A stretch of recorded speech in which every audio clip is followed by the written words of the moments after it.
Este es un podcast dirigido a abogadas y abogados que van en camino a la sala de audiencia, a algún cerezo, a la fiscalía, a su oficina o a cualquier lugar a donde podría dirigirse un penalista. Esto es para aquellos que son apasionados del derecho penal, así como nosotros. Esto es De Penalista a Penalista. Muy buenos días, tardes o noches. Yo soy Paula Cruz. Mi nombre es José Antonio Albuerne. Y esto es De Penalista a Penalista. Pues el día de hoy tenemos a una invitada que realmente ustedes la van a conocer, ya han de saber por sus múltiples aportaciones al derecho mexicano y sobre todo en lo procesal. Hay libros, hay códigos, hay conferencias, hay talleres y pues nada más y nada menos que la doctora Carla Prat. Bienvenida, doctora, es un honor tenerla aquí y pues la dejamos en su espacio. Muchísimas gracias, Paula, José, muchísimas gracias por la invitación. Para mí es un gusto y un honor estar platicando aquí de penalista a penalista. Les agradezco infinitamente que pensaran en mí para poder compartir el día de hoy y pues encantada de estar platicando además estos temas que tanto me gustan del derecho procesal penal. Muchas gracias.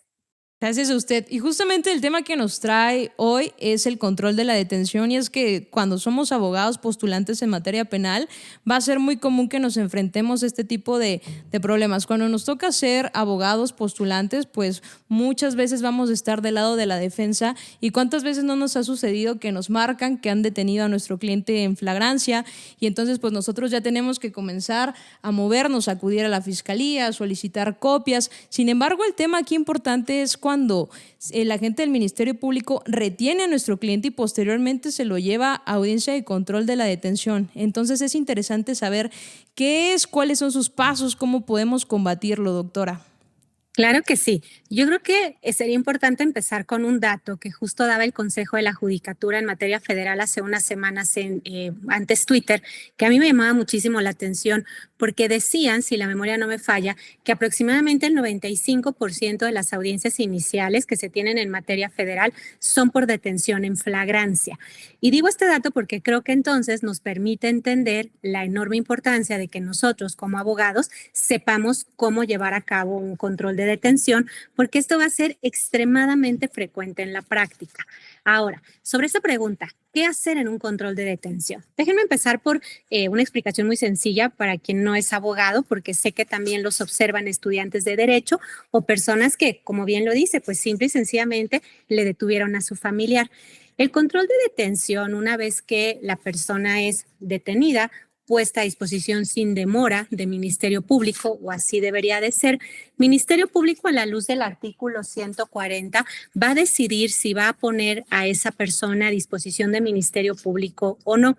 ¿De qué va a depender esa decisión? Pues básicamente de analizar si tiene elementos suficientes para pedir prisión preventiva en su contra en esa audiencia a la que lo va a llevar, conocida como audiencia inicial. Si él considera que sí tiene elementos suficientes para pedir esa prisión preventiva, es cuando lo va a poner a disposición del juez de control. Esto tiene que ser dentro de esas 48 horas a partir de que lo han puesto a disposición del Ministerio Público para llevarlo entonces a esa audiencia inicial. En esa audiencia inicial se van a debatir diversas cuestiones y efectivamente el primer debate que vamos a tener es este que conocemos como control de detención. ¿Qué es lo que se va a debatir en un control de detención? Les decía yo en palabras muy simples y sencillas, pues básicamente si esa persona está detenida conforme a derecho o no. Yo digo, así de simple es, ¿no? Si esta persona está aquí sentada junto a su defensa, pues analizar, fue traída aquí respetando sus derechos humanos, una detención realmente en flagrancia, se le puso a disposición sin demora, etcétera, y ahorita lo platicaremos con más detalle. Sí, es decir, está detenida como debe de estar detenida, perfecto. Se decreta de legal la detención y seguimos con la audiencia. Pero si esa persona no fue detenida conforme a derecho, se va a decretar de ilegal la detención. Claro, esto es bastante más complejo que ello, porque por supuesto en esa audiencia se tendrán que respetar diversos principios de nuestro sistema de justicia, conocidos como principios rectores, entre ellos la inmediación y la contradicción. Es decir, Ministerio Público tendrá que aportar la información al juez de control sobre cómo fue detenida esa persona, Luego, la defensa tendrá la posibilidad de hacer uso de la voz. También incluso puede aportar información en esto que conocemos como datos de prueba para que el juzgador, una vez que tenga toda esa información necesaria, determine si decreta de legal o ilegal la detención. Si la decreta de legal, podemos seguir el desarrollo de esa audiencia inicial con el resto de los actos procesales, pero de no ser así, pues la persona se va a su casa. Claro, eso no significa, como les digo yo en palabras sencillas, que el problema ya se acabó, ¿no? Que el conflicto, la bronca terminó hasta ahí. Es viable, pero es raro. Ahorita si quieren lo platicamos. Esto simplemente significa que en ese momento no había razón alguna para que la persona permaneciera en la audiencia. Sin embargo, claro, Ministerio Público puede seguir investigando y puede llevar a esa persona con posterioridad de nueva cuenta a una audiencia inicial, lo cual en algunos casos puede no ser sencillo porque a lo mejor la persona se va a sustraer de la acción de la justicia, en otras palabras, se va a escapar y a lo mejor va a ser complicado luego volverla a llevar a esa audiencia. Quizás sí, quizá no. Entonces, de manera muy general, ese es el control de detención. Así es una segunda pregunta. ¿Qué es lo que debe de suceder dentro de ese control de detención y qué es lo que la defensa puede hacer? La labor de la defensa aquí es bien importante. Y a veces es bien complicada porque tenemos muy poquito tiempo. Bien lo decías ahorita, a veces nos hablan un ratitito antes, ¿no? De lo detuvieron ayer y entonces pues ya estamos en la rayita de las 48 horas, ya lo están llevando a la mejor a la audiencia inicial y tenemos a veces 2, 3, 4 horas, llegamos corriendo, nos dan las copias de la carpeta de investigación y a veces no tenemos mucho tiempo para investigar. Pero claro, ese poco tiempo que tenemos hay que aprovecharlo. También, por supuesto, a veces nos hablan recién detenida la persona y es muy importante que verifiquemos las condiciones de la detención, porque aquí hay mucho que podemos hacer la defensa a veces. Desafortunadamente, en algunas partes del país seguimos teniendo malas prácticas donde, por ejemplo, detienen a las personas un día, dicen que los detuvieron un día diferente o en otro lugar o en otras circunstancias. Y eso nos ayuda a poder llevar a cabo actos de investigación y demostrar pues que la persona no fue detenida en flagrancia o fue detenida otra fecha, otro día, que se metieron a su casa y lo detuvieron y lo sacaron cuando están diciendo que lo detuvieron en la calle. Entonces, claro, eso nos permite llevar a cabo actos de investigación para demostrar esas contradicciones y buscar que se decrete de ilegal esa detención. En lo medular, de eso se trata un control de detención de manera, insisto, genérica para empezar esta plática. Entonces yo creo que de los temas más importantes entonces es atender los supuestos de flagrancia y en qué casos se actualizan o en qué casos no. Y además la relación que tiene, por ejemplo, las formas de consumación de la conducta típica en relación con esta flagrancia. Entonces, a su consideración, ¿qué hay que analizar en las 3 hipótesis de flagrancia que nos prevé el 146 de nuestro Código Nacional y a su vez qué relación tiene con las formas de consumación de la conducta típica? A ver, es muy importante aquí que analicemos que una persona puede llegar a un control de detención. Lo más común es, como bien lo mencionabas, por una detención en flagrancia, porque tuvieron a las personas bajo alguno de los supuestos del artículo 146 del Código Nacional de Procedimientos Penales. Sin embargo, aquí quisiera dejar también 2 posibilidades más que creo que muchas veces no consideramos del todo. Uno, que la persona sea detenida en un control provisional preventivo, donde a lo mejor por alguna razón la policía se le acercó, inspeccionó su vehículo. Claro, aquí hay un sinfín de parámetros que hay que tener mucho cuidado que se respeten, que ya es un criterio de nuestra primera sala y que si efectivamente esa revisión se llevó a cabo de la manera correcta, a la luz de un control provisional preventivo y probablemente en razón de esto le encuentran armas, droga, un cuerpo, pues detengan a la persona bajo este supuesto y eso también es viable. Y lo tercero, que eso también da para muchísimo, las supuestas revisiones voluntarias. Ahí también en ocasiones la policía dice voluntariamente nos permitió revisar su vehículo y entonces ahí encontramos armas y lo detuvimos, ¿no? Que también es una posibilidad, pero de nueva cuenta hay que tener mucho cuidado porque aquí también hay parámetros sumamente específicos de la primera sala sobre el tema del consentimiento, que casi nunca se cumplen. Pero vamos a enfocarnos al primer supuesto de ellos, artículo 146 del Código Nacional. El primer debate que tenemos con el 146 es cuántos supuestos de flagrancia contiene. Bien lo decías hace un momento, bueno, son un inciso o dos incisos, pero dentro de uno de ellos hay dos fracciones y dentro de la segunda fracción hay dos incisos y pareciera de entrada que son tres supuestos de flagrancia, pero el largo debate que hemos tenido en el país desde que tenemos este Código Nacional de Procedimientos Penales es cuántos supuestos realmente existen en esa segunda fracción. Pero bueno, vamos a empezar con el primer supuesto del 146 y yo lo explico de una manera muy fácil. Es detener a las personas con las manos en la masa. ¿Por qué digo? Y esto, claro, para que nos comprendan mucho más fácil la gente y nuestros estudiantes de derecho que no son abogados todavía, o la sociedad en general. Si revisamos el 146 con detalle, la definición que nos da es la persona es detenida en el momento de estar cometiendo un delito. Por eso les decía, con las manos en la masa, ¿no? Yo siempre les pongo un ejemplo muy sencillo. La policía va patrullando, da la vuelta a una cuadra y en ese momento ve que está una persona tirada en el piso y otra persona le está pateando. Entonces se bajan y detienen a la persona en el momento en el que le está dando patadas. Este sería el primer supuesto de flagrancia bajo el cual se puede detener a una persona. Luego, el segundo supuesto no tiene tanta problemática. El Código Nacional nos dice cuando es detenido inmediatamente después de haber cometido esa conducta. Y luego nos dice, siempre y cuando sea sorprendida cometiendo el delito y es perseguida material e ininterrumpidamente. Aquí, si se dan cuenta, ya nos estamos alejando un poquito del hecho, ¿no? Y requerimos básicamente algunos elementos importantes. Uno, que exista inmediatez. ¿Entre qué? Entre la comisión de este hecho con apariencia de delito, que también es un término que, si quieren, ahorita platicamos, ha generado mucho debate, y la detención, pero además requerimos, como lo dice la fracción segunda, inciso A, que exista una persecución material e ininterrumpida. ¿Qué significa eso? Pues que por medio de una acción humana se lleve a cabo esa persecución, pero que además no exista un cese en el tiempo. Vuelvo a un ejemplo muy similar, lo voy a plantear. La patrulla da la vuelta en la cuadra, ve que la persona está tirada en el piso, ve que el sujeto le está pateando, pero cuando el sujeto ve las luces de la patrulla, pues se echa a correr, la policía corre atrás de él y lo detiene más adelante. Ese sería el supuesto de la fracción primera, inciso A. El debate viene con el inciso B, porque si observamos esta fracción segunda, inciso B, nos dice, cuando la persona sea señalada por la víctima o ofendido, algún testigo presencial o quien hubiera intervenido con ella en la comisión del delito y cuando tenga en su poder instrumentos, objetos, productos del delito o se cuente con información o indicios que hagan presumir fundadamente que intervino en el mismo. Ahora, ¿cuál es el problema?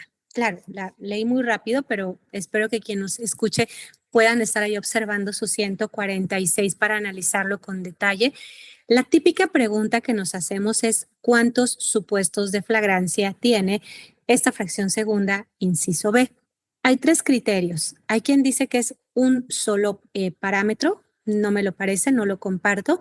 Hay quienes consideramos que hay dos presupuestos de flagrancia dentro de este y tiene que ver incluso con la construcción gramatical.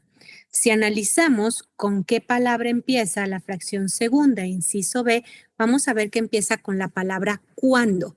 Y luego más adelante dice y cuándo. Si dijera y, serían elementos conjuntivos, pero al empezar con cuándo y luego decir y cuándo, lo que hace es una separación. Entonces, esto nos permitiría concluir bajo una segunda corriente que hay dos supuestos de flagrancia en este inciso B.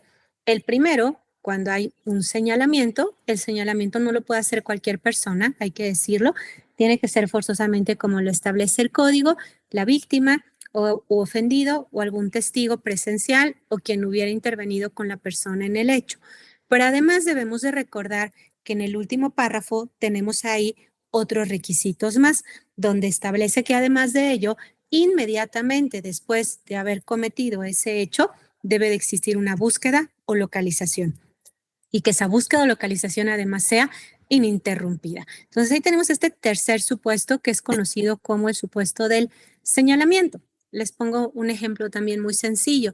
Va caminando una persona en la calle y entonces va hablando por su teléfono celular, pasa alguien corriendo, se lo arrebatan y entonces la persona que va en la banqueta de enfrente ve esto, marca el 911 de su teléfono celular y reporta, ¿no? Oiga, en la calle tal, enfrente de mí, acaban de robarle a una persona su teléfono celular, un sujeto que iba vestido de esta manera, su cabello era así, tenía unos tatuajes aproximadamente de tal edad. Y entonces, claro, la policía empieza a rastrearlo, lo encuentra unas calles más adelante, una persona con estas características y lo detiene. Hay que resaltar que aquí ya nos estamos alejando más del hecho. Este artículo 146 del Código Nacional está construido desde lo más cercano al hecho hasta lo más lejano, lo cual significa, claro, que si el Ministerio Público está descansando su solicitud en la fracción primera, pues es más fácil demostrarlo. Estamos más cerquita del hecho. Fracción segunda, inciso A, pues estamos más lejecitos, pero ya en el inciso B estamos mucho más lejos. Y luego viene el cuarto supuesto de flagrancia que nos dice, cuando tenga en su poder instrumentos, objetos, productos o cuente con información o indicios que hagan presumir, la parte importante, fundadamente que intervino en el mismo. Aquí, por ejemplo, tendríamos una circunstancia en la que sí, a lo mejor yo voy caminando, me arrebatan mi teléfono celular, yo les pongo siempre, bueno, por ejemplo, la funda de mi teléfono celular, mi funda ridícula, como le digo yo, pues es, es muy peculiar, ¿no? Entonces, claro, si a mí yo digo, alguien agarró mi teléfono celular, se fue con él y es una funda de un osito color rosa, pues, y más adelante encuentran una persona caminando con una funda de este color, pues nos hace presumir fundadamente que intervino en el mismo.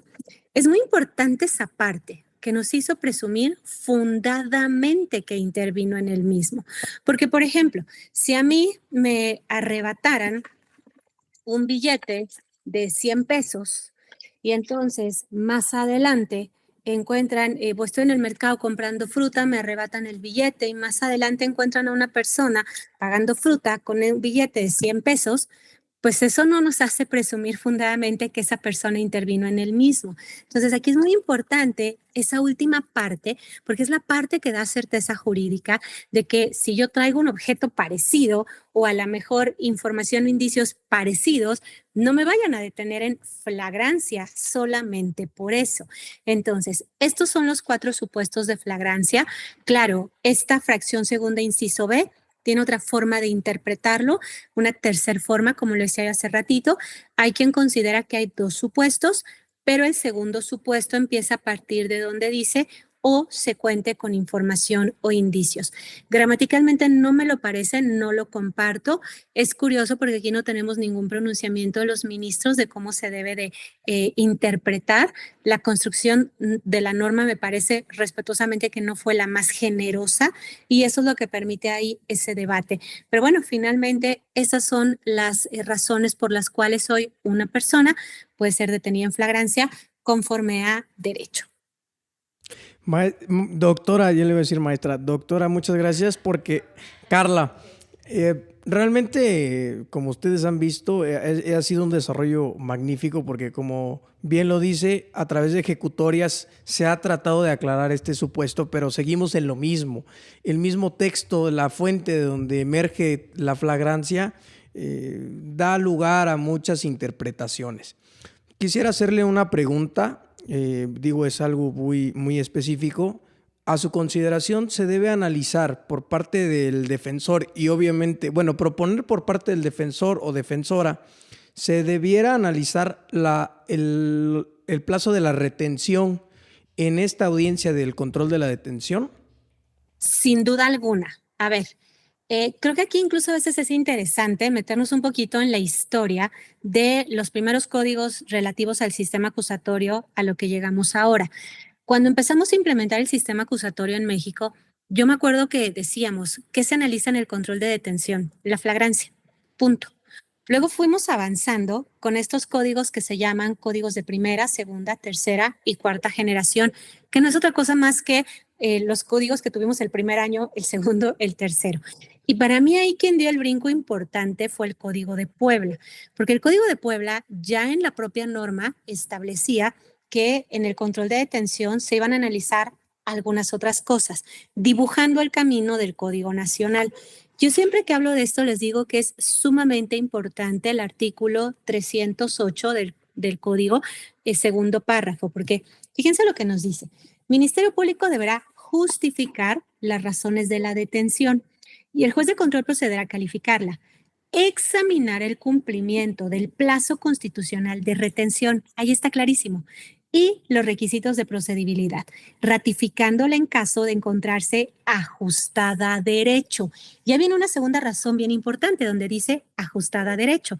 Y claro, la pregunta que nos vendría es, ¿qué entra cuando hablamos de que esté ajustada a derecho? Yo siempre digo que en un control de detención se analizan todas estas cosas. Punto número 1, que exista un hecho con apariencia de delito. Este término sé que hay quien lo comparte, hay operadores que lo usamos muchísimo en las audiencias, operadores que lo critican mucho porque en el fondo lo hemos copiado de otros sistemas, no es un término que contempla el Código Nacional, sin embargo me parece que es un término supernatural. ¿Qué significa? Un hecho que a la luz de cualquier persona le haría pensar que eso es contrario a derecho, ¿no? El ejemplo que les ponía yo, voy caminando en la calle, veo que en la banqueta de enfrente va una persona hablando por un teléfono celular, de pronto llega corriendo alguien, se lo arrebata y se echa a correr con él. Cualquier persona que viera eso diría, esto le interesa al derecho penal, ¿no? Entonces, recapitulo, ¿qué se analiza en un control de detención? Punto número 1, que tengamos un hecho con apariencia de delito. Punto número 2, flagrancia, si es el caso. Punto número 3, que la puesta a disposición se haga sin demora. De esto también ha habido un poco de debate. Punto número 4, justo la retención, que se cumplan con los parámetros del 140. Ahorita platico de ello. Quinto, la segunda puesta a disposición, es decir, de Ministerio Público a juez de control. Sexto, que todo esto se lleve con respeto a los derechos humanos. Y finalmente, de haber un requisito de procedibilidad, que se cumpla con este, lo cual nos permite establecer que en el control de detención no analizamos nada más flagrancia, sino tenemos que analizar todos estos elementos y que si hubiera problema con alguno de ellos, se tiene que decretar la libertad de la persona. Ahora, yendo específicamente a la pregunta, ¿por qué considero que se tiene que analizar la retención? De entrada, porque el propio Código Nacional lo está estableciendo, pero además esto tiene que ver con todo ese momento que ha pasado la persona desde que es detenido hasta haber llegado junto al juez de control. El 140 es muy claro, lo decía hace ratito, en establecer que si hay elementos suficientes para pedir prisión preventiva en contra de esa persona, efectivamente se le debe de haber retenido y haber llevado frente al juez de control. De no ser así, se le debió de haber dejado en libertad. Pero claro, esto en la audiencia no es sencillo, porque tampoco se trata, y quiero ser muy clara con ello, tampoco se trata de convertir el control de detención en un debate de medidas cautelares. No se trata de eso, porque hay partes del país que están cayendo en debatir completitos si procede o no procede la prisión preventiva, y eso no es el momento procesal, eso es para el debate de medidas cautelares, pero creo que sí es importante hacer un asomo, a ver si por lo menos pudiera ser viable la prisión preventiva y pudiera haber elementos para ello. Y claro, la línea es muy fina, ¿no? Entre hacer ese asomo sin llegar hasta convertirlo en un debate de medidas cautelares. Les pongo un ejemplo que me acuerdo muchísimo que tuve una audiencia hace varios años ya, que lo debatí. Era un delito que la pena máxima era de 1 año. Y entonces, claro, fue un asunto muy mediático y político en ese momento, y Ministerio Público retuvo a la persona y la puso a disposición de la autoridad judicial. ¿Para qué? Para aprovechar en ese momento, armar otra cuestión y ejecutarle una orden de aprehensión. Ese era el objetivo.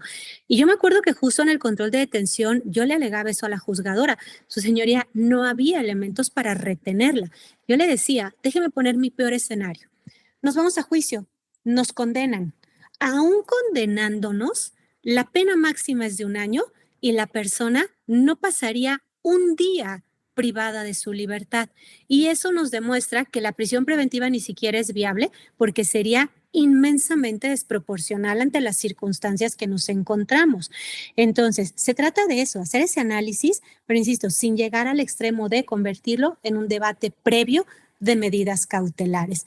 Creo que es importante porque también pone un límite a los ministerios públicos. Claro, hay muchos de ellos que trabajan de una manera muy ética en nuestro país, pero también hay algunos que indebidamente siguen reteniendo a la persona cuando no deben de hacerlo, la ponen a disposición y esto debe tener un costo en la audiencia inicial porque hay una clara violación a los derechos humanos de esa persona que permanece detenida cuando no debería de estarlo. Así es que, sin duda alguna, me parece que sí debe de ser materia del control de detención.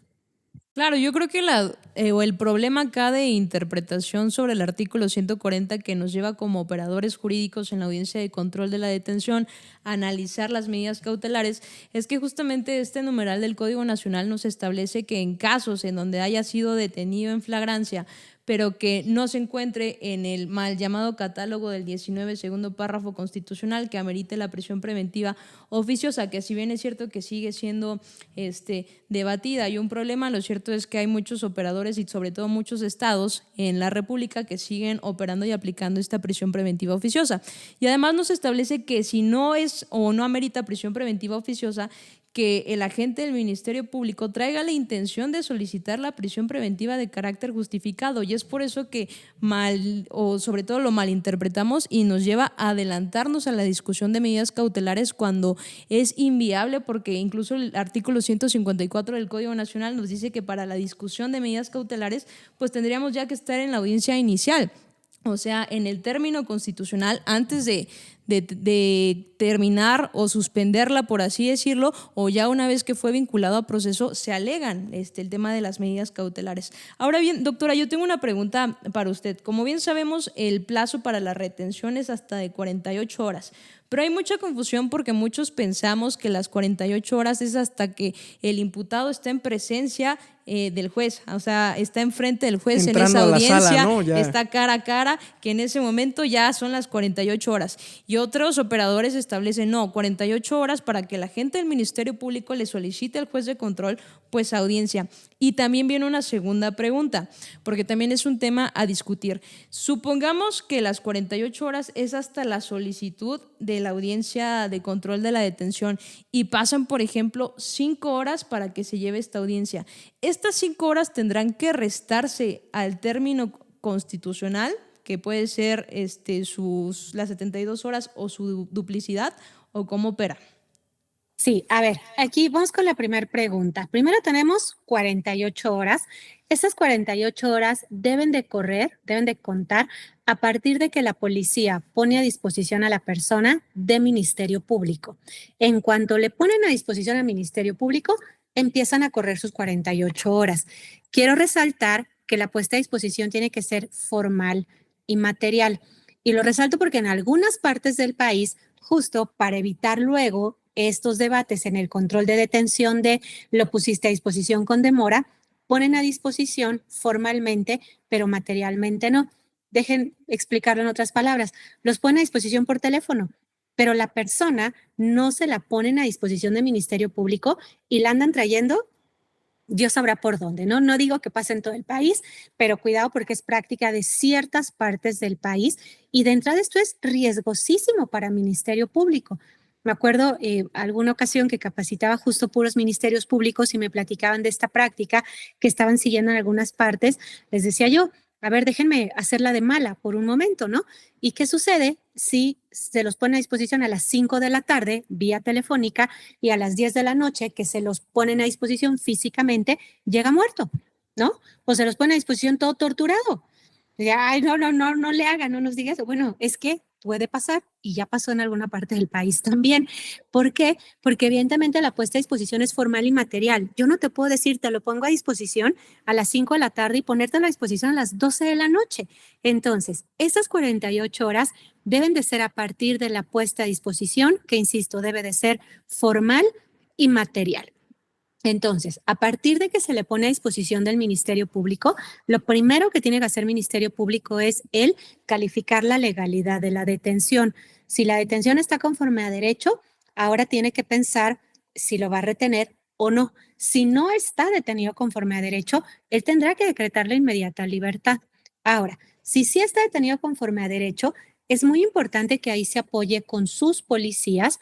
También lo puede hacer con la autoridad de supervisión de medidas cautelares y suspensión condicional del proceso, pidiendo que se elabore lo que conocemos como informe de riesgo, que este informe nos sirve para que el Ministerio Público analice si tiene elementos suficientes o no para pedir una medida cautelar en su contra y si hay un riesgo de cautela muy alto como para que le alcance para una prisión preventiva. De ser el caso, entonces determinará retenerlo y dentro de esas 48 horas que ya están corriendo, deberá ponerlo a disposición del juez de control. Ahora, una vez que lo pone a disposición, empiezan a contar ahora 72 horas. Esas 72 horas constitucionalmente son las que se tiene para que el juez de control resuelva la situación jurídica del imputado. En otras palabras, decida si lo va a sujetar a una investigación formalizada, es decir, que determine si lo va a vincular a proceso o no. Y esas 72 horas, en el caso de detención en flagrancia, empiezan a contar a partir de que se le pone a disposición. Por eso es sumamente importante que a esas audiencias se lleve a la persona lo más rápido posible. Es decir, se le pone a disposición al juez de control y aquí vamos a encontrar panoramas muy diferentes. Por ejemplo, sé que tuvieron hace tiempo también aquí platicando al juez Eduardo Osorio, al juez federal Eduardo Osorio. Yo he escuchado que él tiene el criterio de que una vez que le ponen a disposición a la persona, trata de llevar la audiencia dentro de las siguientes 2 o 3 horas, es decir, a la de ya. Y es que ese es el derecho que tiene la persona. La persona, una vez que es detenida, tiene derecho a ser llevada inmediatamente frente a un juez para que resuelva, entre otras cosas, sobre su detención y, claro, si lo va a vincular o no, etcétera, etcétera. Entonces, por supuesto que para mí eso es lo que debe de pasar. El juez, de manera lo más pronta posible, debe de fijar la audiencia inicial dentro de la cual se va a debatir el control de detención. Claro, aquí hay juzgadores que a veces toman un poco más de horas, pero aquí la realidad es que no debería de importar si lo ponen a disposición a las 10, 11, 12 de la noche, porque hay algo bien importante que revisar, que es su libertad. Y por eso es que los juzgadores, que son sumamente conscientes y responsables de ello, están fijándote la audiencia 2, 3 horas después, estás ahí en la audiencia. Claro, porque además el juez sabe que esas 72 horas ya empezaron a correr a partir de que se lo pusieron a disposición y el juez tiene la obligación constitucional de resolver su situación jurídica dentro de esas 72 horas. Claro, aquí también entra un derecho del imputado que puede pedir las 144 horas, pero empiezan a correr a partir de ese momento. Ahora, también hay que considerar otra cosa. Desafortunadamente, en algunas partes del país, pues tenemos situaciones complicadas donde si la persona es detenida y puesta a disposición a las 11 de la noche, pues ni siquiera hay circunstancias de seguridad para llevar la audiencia a las 2 de la mañana, ¿verdad? Porque pues desafortunadamente es muy peligroso salir en la madrugada para las propias partes incluso, y entonces los jueces, pues ante esa razón, fijan las audiencias muy temprano, 7, 8 de la mañana, pero eso no debería de ser. En un estado de derecho, eso no es correcto. Entendemos, algunas partes del país pasan por esas situaciones, pero en realidad se debe de fijar la audiencia lo más rápido posible, porque ya están corriendo esas 72 horas, que son horas que son para la defensa, porque esas 72 horas las usa la defensa para investigar y juntar elementos suficientes para buscar un auto de no vinculación a proceso. Entonces, de esta manera corren estos tiempos. Y es muy interesante porque primero justamente no solo ya está en detrimento la libertad de nuestro representado, el imputado, sino que además se nos resta a nosotros como defensores esas horas para nosotros realizar pues este ejercicio de defensa adecuada. Y también es interesante porque muchos jueces de control, y digo en la práctica me ha pasado, que por ejemplo, como usted bien lo dice, doctora, las 48 horas fenecen a las 11 de la noche y a las 7 de la mañana estamos llevando audiencia. Y entonces comienzan a computar este término constitucional o este plazo de las 72 horas desde las 7 de la mañana que se apertura la audiencia. Y hay que recordar que una de las formalidades del 316 para dictar un auto de vinculación a proceso son los requisitos tanto de fondo como los formales. Y los formales es justamente que se emita dentro del término que nos establece la Constitución. Entonces, si lo estamos computando mal, incluso en temas de formalidad ya se está quebrantando esta línea y podría ser incluso debatido en una apelación. Sí, claro. De igual manera yo concuerdo con ello. Realmente, como lo dice la doctora, como lo dices tú, tanto el término de las 48 horas, esa retención es crucial para el defensor, defensora, y las 72 o 144 lo mismo. Uno no duerme ni descansa. Aparte tienes que preparar la audiencia, tienes que entenderte con el cliente, con la familia, hacer actos de investigación. La verdad es un martirio. Entonces, lo mínimo que se puede hacer es que se cumplan en tiempo y forma estos plazos, porque al final es el punto de partida que tenemos. Usted no nos dejará mentir, realmente la tarea del defensor en esta etapa de cara a la audiencia inicial es sumamente complicada en todos los aspectos. Y es muy interesante, perdón, doctora, hablar de esto porque justamente, como usted bien lo decía, sabemos que hay agentes del Ministerio Público muy eficaces, muy objetivos, muy leales. Sin embargo, tampoco podemos completamente asegurar que no hayan o que no existan malas prácticas en nuestro sistema de justicia. Entonces, por eso es un tema muy importante de entender qué vamos a nosotros a intentar debatir y refutar, ¿no? Pero viene la pregunta de, por ejemplo, ¿qué pasa cuando cuando el juez de control decide que la detención y la retención fue apegada a derecho, pero nosotros sabemos que no fue así, que es posiblemente una decisión errónea del juzgador? ¿Nosotros qué podemos hacer o ya no podemos hacer nada para combatirlo? Hay una forma ahora muy clara de combatirlo, porque aquí había habido muchísimo debate de si era viable ir al amparo o no. Finalmente ya teníamos criterio que sí, pero aquí es, creo que importante también recordar que nuestro Código Nacional de Procedimientos Penales acaba de ser reformado en el catálogo de qué actos pueden ser materia, o qué resoluciones, mejor dicho, pueden ser materia de apelación en enero de este año. Y justo se agregó a ese catálogo el control de detención. Esto ha sido muy debatido. A mí la verdad es que me gusta que hoy pueda ser materia de apelación, porque, a ver, aquí hay dos puntos importantes. Mucha gente dice, bueno, pero ¿y para qué? ¿No? Creo que aquí hay una razón extremadamente importante que debemos de considerar. En muchas ocasiones, cuando una persona es detenida, no cumpliendo con todos estos requisitos que acabamos de analizar, lo que viene como consecuencia es que información que se desprende de la detención fue obtenida por medio de esa violación a derechos humanos y puede ser solicitada incluso dentro del control de detención, que se decrete la nulidad de esa información, y ahí la importancia de poder llevar esto a una segunda instancia, es decir, a la apelación, que luego podría ir al amparo y podría ir incluso a la revisión. Déjenme poner un ejemplo. Tuvimos hace muchos años un jovencito, va caminando en la calle, va a entrar a un Oxxo, y de pronto llega la policía y se le acerca de la nada.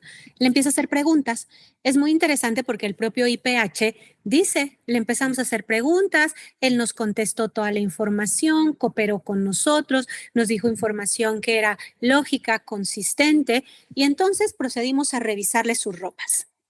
Ahí hay una violación a derechos humanos. ¿Cuál era la razón para que en ese momento empezaran a hacer esto en el cuerpo del jovencito? Pero la cosa no acabó ahí. Entonces, la policía dice que al momento de estarlo sintiendo, siente, fíjense perdón, pero me parece una falta de lógica tremenda, que siente que el bolsillo de su pantalón trae unos envoltorios que tienen las características de un narcótico conocido como cocaína. Yo les preguntaría, ¿cómo se siente eso, no? Porque, claro, si uno le hace así por encima de la ropa a cualquier persona en el pantalón y pues siente como una bolsita, pues no sé, pueden ser pañuelos desechables, puede ser unos dulces. Entonces, bueno, a raíz de ello, sacan el contenido de lo que traía guardado en las bolsas del pantalón y efectivamente encuentran unos pequeños envoltorios con un polvo color blanco con características de cocaína y lo detienen en flagrancia. Ahí, flagrancia no hay. Y claro, entonces podríamos ir a la segunda pregunta. ¿Había elementos para un control provisional preventivo? No, de ninguna manera había razón alguna para haber tocado a la persona y menos haber sacado el contenido de lo que traía en sus jeans, en sus pantalones. ¿Y por qué sería que importante el control de detención? De entrada, claro, se debió de haber decretado de ilegal esa detención. El juez al final decidió que no era así, pero el punto más importante, como esa inspección no estaba pegada a derecho y se realizó por medio de violación a derechos humanos, esa misma suerte debía de llevar el contenido de su pantalón.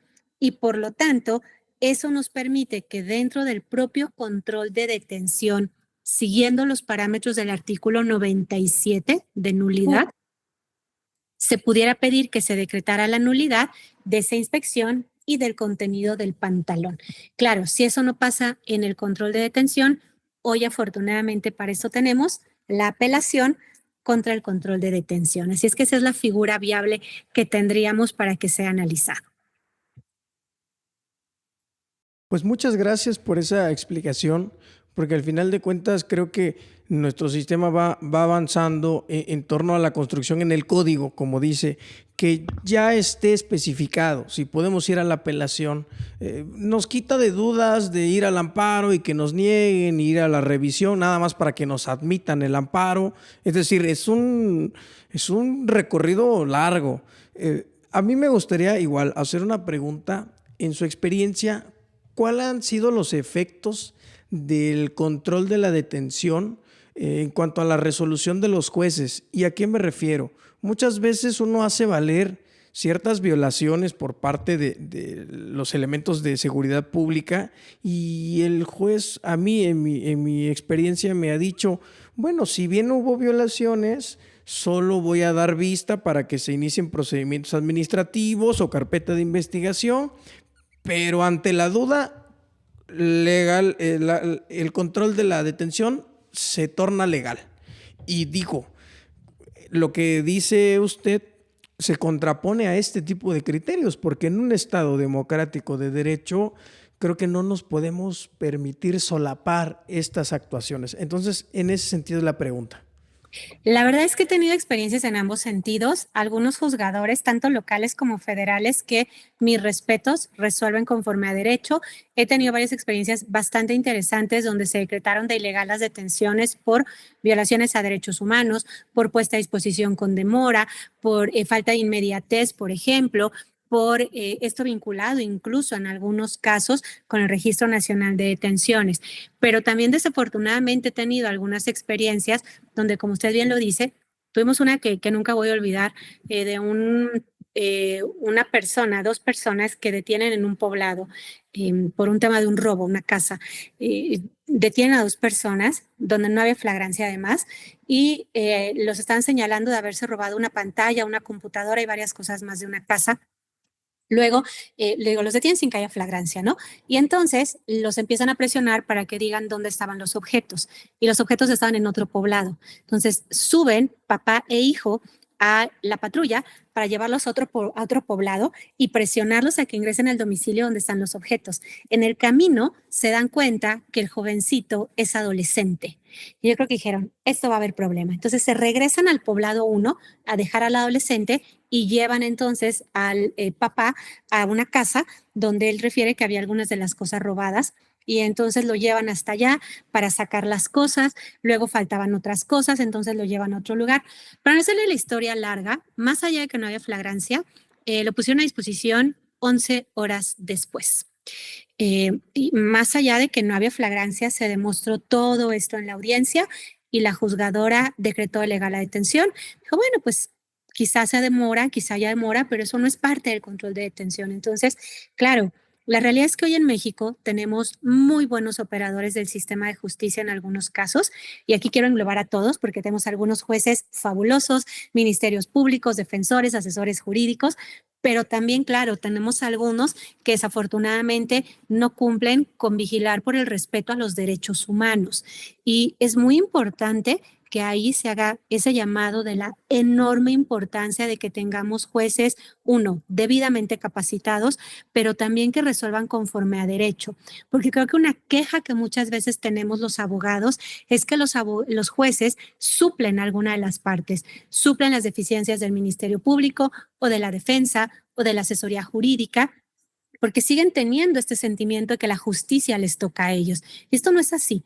Hoy tenemos un sistema de justicia donde cada uno de nosotros debemos de hacer lo que nos toca. Y si no lo estamos haciendo bien, pues que nos remueva el juez.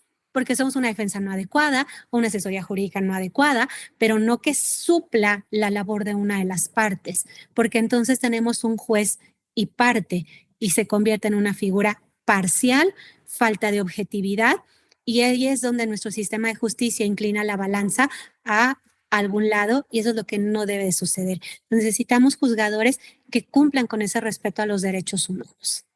Sí, así es, y hay que entender que a través de esta reforma en materia de seguridad y justicia, lo que trajo también como consecuencia fue que los jueces de control y el tribunal de enjuiciamiento se volvieran como el último garante, pero no así parte. Y como justamente usted bien lo dice, doctora, tienen que ser imparciales y no estarle echando la mano a nuestra contraparte o a nosotros incluso y decirnos, es que no es así, lo que te estoy pidiendo es que hagas esto, ¿no? Porque justamente es lo que muchas veces vemos en la audiencia y no es un ejercicio correcto. Nosotros mismos estamos en parte corrompiendo pues la naturaleza misma y el fundamento hasta teleológico de la misma reforma.